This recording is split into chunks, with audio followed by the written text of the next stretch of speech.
তো গাইস, আজকে আমি তোমাদেরকে দেখাবো এরকম ছবি কিভাবে এক ক্লিকে এডিট করতে হয়। তো সবার প্রথমে চলে যায় ফোনের স্ক্রিনে। তো স্ক্রিনে আসার পর অ্যাপটিকে ওপেন করে নেবেন।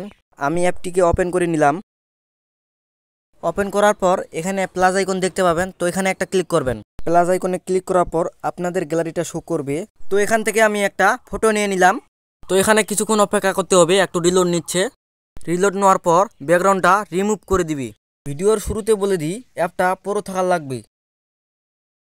অল ব্যাকগ্রাউন্ডস এখানে একটা ক্লিক করবেন। ক্লিক করার পর এরকম একটা ইন্টারফেস শো করবে। তো একটু উপরের দিকে স্ক্রল করবেন, এখানে অনেকগুলো আছে। তো এখানে দেখতে পাবেন বুক হ্যান্ডস ইফেক্টস। তো এখানে একটা ক্লিক করবেন। ক্লিক করার পর এরকম একটা ইন্টারফেস শো করবে। এখানে অল ব্যাকগ্রাউন্ড আছে, এখানে অনেক সুন্দর সুন্দর ব্যাকগ্রাউন্ড পাবেন।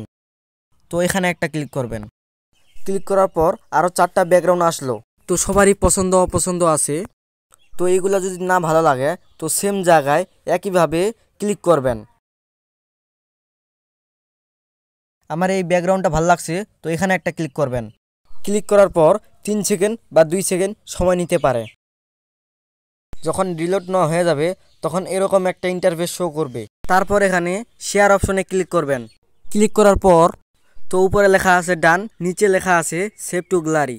তো ডানের মধ্যে ক্লিক করলে আবার আগের ইন্টারফেসে নিয়ে যাবে। তো আমি ফটোটাকে সেভ করব।